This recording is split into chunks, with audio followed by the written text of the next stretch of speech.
All right, can I open my beer yet, please? Apologies in advance. All right, here we go. First sip on a Friday. Can I tell you how much I look forward to this damn sip of beer? Oh man.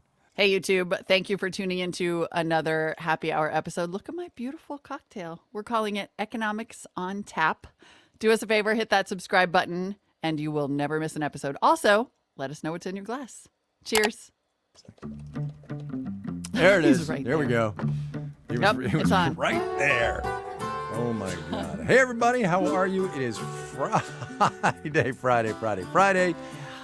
Make Me Smart, the daily edition. Molly and I trying to make today make sense. Some days it goes better than others, friends. That's all I'm going to tell you. All I'm going to tell It's really true. Yeah, it's really Yeah. true. Yeah. So it is Friday, our weekly happy hour. Kai Yes. just announced that he literally abstains all week so that I he can do. just have I the do. moment Just so of the I can have this delightful. beverage. Yes. That's a military man right there. Oh, Okay, buddy. However you want to so roll. Yes. Tell us what you're drinking. We've opened the worst I can of am worms ever drinking- with this drink thing, and yet here we go. Oh, I know, but it's great, and we'll get there in a second. I keep thinking about Friar Paul, right? Paul was his name? Was his name? Paul? Oh, I think bless so. him. I'm having a New Belgium brewing company, Voodoo Ranger Juicy Haze IPA. It's quite tasty. I also brought, just because I'm going to do another one actually, a straight up Voodoo Ranger IPA. So we're going to do a little. Oh man, it's so hot in here. This thing's already getting warm. I'm going to have to drink Is that faster. too That's what's going to different? have to happen. You are. You Well, are. yeah, but they're the same. They're in the same family. So generally speaking, I try not to mix my beverages beer wise. But when they're in the same brewing family, I generally I think I can get away with that. That's my I go-to. feel like on that. I want to know more about all your rules. you don't have drinks during the week, so you think can you save them for the actually Friday do. sip, and then you don't miss I your don't drink. think you You're actually right. do. You're right. Yeah. I just want you No, to it's parcel better them just out to- slowly over the course of many shows, yeah, so I can be like, yeah. huh. Wow. Okay. And Well, then- now and I another feel like the little pressure is peel of on onion. in the Yeah, what are you drinking? mixology department. So I am having a gin and tonic because it's also nice and warm here. Yeah. So I Ooh. have a little. My friend got me. It's so adorable. A little bottle of St. George dry rye gin. St. George is a local distillery, and then I'm having that with some aromatic fever tree.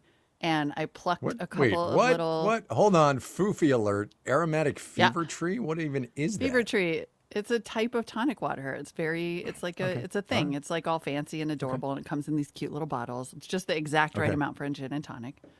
And then I Alright, got some gotcha. sprigs Fair of fresh thyme from my new homesteader garden. And I put it all in a Yes. big goblet, like Spanish style. Yes. Gobule. So you know what's funny? Yeah, you know what's funny? Actually, I was thinking about this before. Hang on. Sorry. Beer burp. What's funny is people are going to listen to this and they're going to be able to see us simultaneously. But it occurred to me, I don't know why, that I can't see you and you can't see me as we do this. And I just think I know, that's it's a very little strange. interesting bit of weirdness about this whole thing. Anyway. It is. It's very strange. I just had Yes. to imagine from what little snippets I've seen because I'm never going to watch our video back because it'd be weird to watch myself. No, it's so weird. And as It's I have so mentioned weird. many times, I can't deal with my own forehead anymore. Yeah, it's weird. Yes. It's weird. Yes. All right, we're Anyway. going to get to the show part, sort of. We have some business to take care of at the top. We do. And mostly it's just a big, ginormous thank you to everybody who stepped up to support Make Me Smart this week when we asked on whatever it was, Tuesday, I guess. I don't even know. These It's are tough phenomenal. times everywhere. And the response has been just ridiculously amazing, truly. It is phenomenal. And it was like a 1-to-1. We can track it as of 1 p.m. today. Yeah. Since we mentioned it on Wednesday, 230 Make Me Smart listeners, specifically via our grammatically problematic link, donated to support this show directly. And so because we're a nonprofit and we exist to serve you, there's never too much of an apocalypse for that. No, it is literally listeners like you who keep Yeah. this operation going strong. We could not be more honored and blown away and grateful. Thank you. Here's one. Joan in San Francisco, here's what she said. Make Me Smart is one of the only sources of news right now that is actually making me feel better rather than worse. Thank you, Kai and Molly, for pulling all the threads together for us so thoughtfully. Also, enjoying joining you for your happy hour, for your Friday happy hour. So, Joan, write us a note. Tell us what you're drinking, would you? And everybody Yep. else, by the way, tell us what you're drinking. This is going to go up on YouTube later in the comments, or just send us an email. Tell us what you're drinking. because Ben Heathcote, our video guy, collates those and catalogs them and parcels them out to us. He does, and he makes this cool little graphic, and it is fascinating. Somebody wrote in, said at Saturday morning they were drinking gin and juice, which is pretty awesome. Not gonna lie, very excited. That on the page, right? Yeah, we got to put this that on the up page so everybody can see it. Yeah, it's amazing. He puts like this beautiful. Yeah, it's fantastic. And several people have tried the Batanga, so I just want to say welcome, and I hope you're enjoying it. Yeah, we're gonna try to figure out, I think, how to live stream these. Yeah, we are. Fridays so that you can have happy hour with us. Yes. Because it's the best. So yes, 230 people donated in 48 hours because that is how awesome you are. Thank you. Yeah. We will give you the the URL one time and one time only. Marketplace.org/GiveSmart. If you can give, we would obviously so much appreciate it. But everybody who's given so far, you guys are awesome. Truly. I mean, honestly. Seriously. Thank you. Thanks. All right. What do you think? Should we do the news? Let's do the news. Am I going first? You go first, because then you're just going to have to tune out while I talk. Kai told me at the start of the show, he's like, Molly, he's over it. He doesn't want to talk about it. I was like, uh-oh.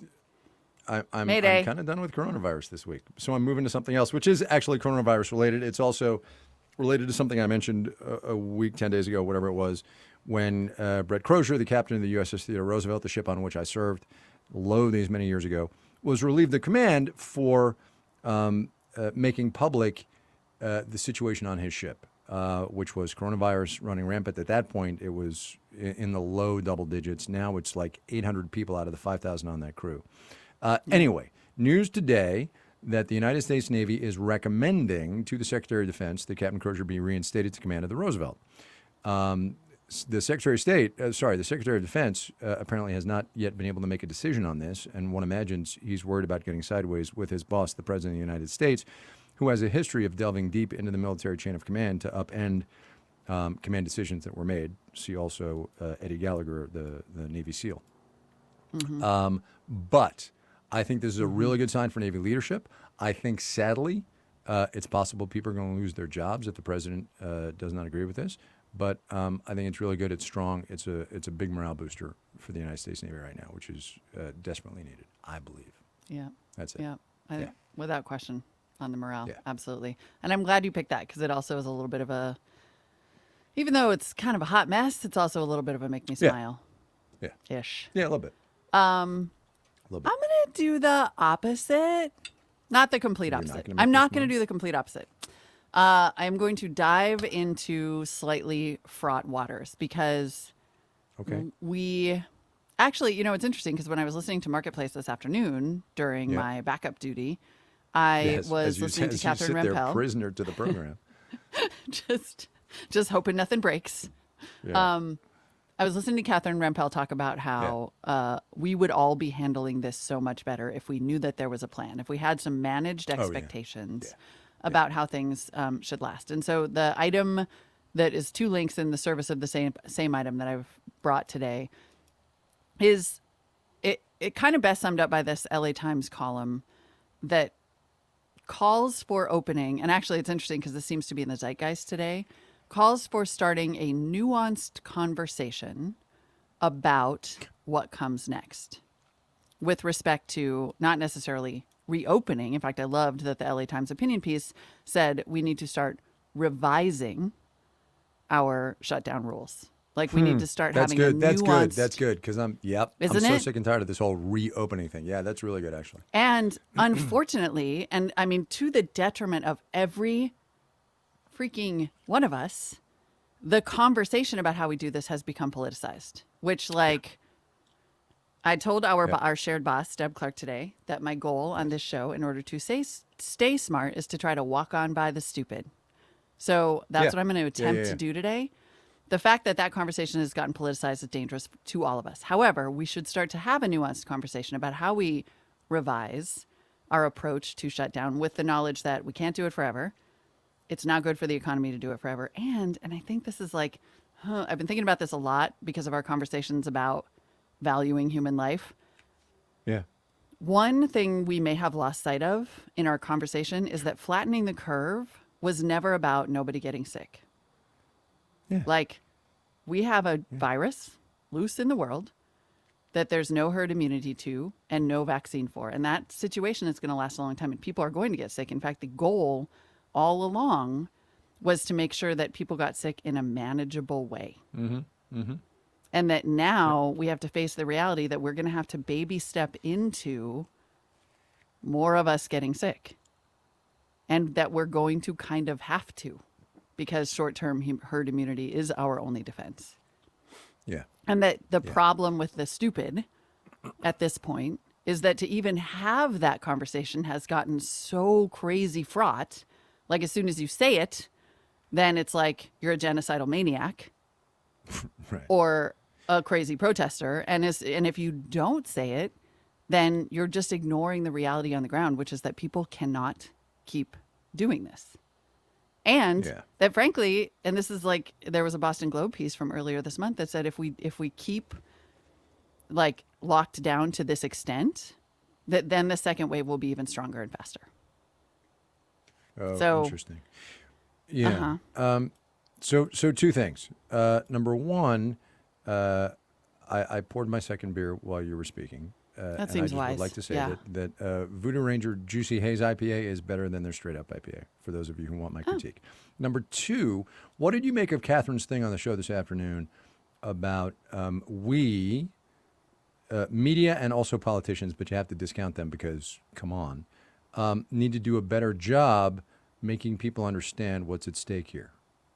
Yeah.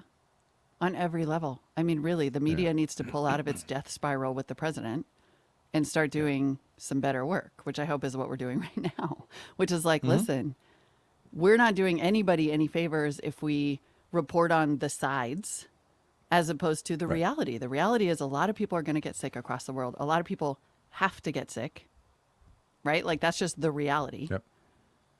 And it is going to take us a very long time. And if you want the real talk, and that's kind of weirdly like what I was thinking when I put these in here, is like, you know what? Pour yourself a drink. It's time for the real poop, because this is going to last a long time. Like, I don't know why. I don't know why Make it me always smart, goes there. where you get the real poop. But with a drink in hand. Baby. But Yes. like, you know, we're going to have to creep forward and then pull back. And we're going to have to creep forward. And we're talking about years of this. And so anybody who is telling you otherwise or turning it into a fight to try to distract you is doing you a disservice. And in our 15 minutes a day, we're going to try to do better. Damn it. There you go. Of which we have 3 left. So, you going to make me smile? Go ahead. Yeah. Bring it. Oh, I'm going. Okay, I'm we going. need the music. Mine's well, quicker. I don't know. And I can't do anything until the music happens. Oh, yeah. There we go. Charlton, man. Jeez. Pay attention, pal. Mine literally made me chuckle. It was kind of the only thing that made me chuckle all day today. I saw it go by on Twitter. It's a New Yorker cartoon. 2 people walking through a park wearing masks. And the caption is, personally, I worry that with everyone wearing masks, readers won't be able to tell who in the cartoon is speaking. And that just made me laugh. And I'm like, oh my God. It's meta on so many levels. And I just love that. That was it. That's it. That's my whole smash right there. That's all I got. That's amazing. That is Nothing like a amazing. good New Yorker cartoon, right? Oh my God. And that is a good one. Oh, they're so good. Have you seen that? I'm going to skip mine because now, have you seen? There's some little video series on Netflix, I think, where celebrities try to write captions for New Yorker cartoons real quick. And it's like comedians. My son and I have watched it. It is hysterical. I'm going to find the name and bring it next time because it is super funny. Okay. And that's it. All right. Let's just end with that. That's perfect. We're going to end right there. That's good. That's good. We will see you on Monday. Molly and I are on your smart speaker every single day with those 1-minute explainers we do, although they are sometimes longer than 1 minute, but whatevs. Fun one for me today on puzzles. No, look, it's being changed as I draft, know, as we I speak, speak it it. is- Erica, you are killing me. Fun one today from Molly me. on It's on puzzles. Let's puzzles. check it out. Look, so you know what's interesting? We actually got a tweet or a listener comment that said, I love how they're just not even edited. They're just doing this in real time. And I'm like, sister, you got it right. You guys This have is no ju- idea. This is the actual product. Yep. Anyway, This tell your is the device straight thingy to say make me smart, and you can go from there. Oh my God. To the person who God. pinged us about Google There's like something about Google devices and our smart skills, but I think that they're essentially just not. He was like, why don't you just say that? Because it won't make the Google thing go. And it's because they're not there yet. Right. Currently, they are Yes. an Echo-based product. But there's lots of ways to reach us. So there's this. There's our shows that we do. There's our newsletters. There's all of that. And more importantly, just keep talking to us because we need company. Emails, makemesmart@marketplace.org. It's really true. And please don't forget to take care of yourself this weekend. Please follow my rule. Get off Twitter. No Twitter on the weekends. That's the rule. Is that the rule, really? That's hard. Oh, yeah. Sunday night, I creep back into the Twitter. That's it. Right. Fair enough. You're going to be amazed. It does wonders for your mental health. Make Me Smart is produced and directed by Sam Anderson. Our digital producer is Tony Wagner. Our senior producer is Jody Becker. Ben Heathcote is our video producer and drink infographic creator. Yes. Our video intern is Ethan Peretz. Erica Phillips writes those newsletter and smart speaker skills, sometimes in real time while we're talking. As we're saying it on the pod.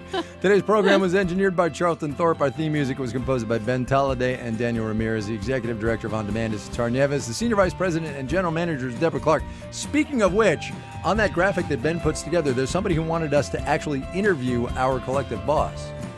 We'll see if she buys that. I'm not sure. We'll see. I'm not sure. About her drinks? I don't know. She's a member of the beer cult. Like, it's just... She is. That is true. That is true. I'm our team mixologist. This St. George, I thought I was worried because I don't usually love a rye, but it's delightful.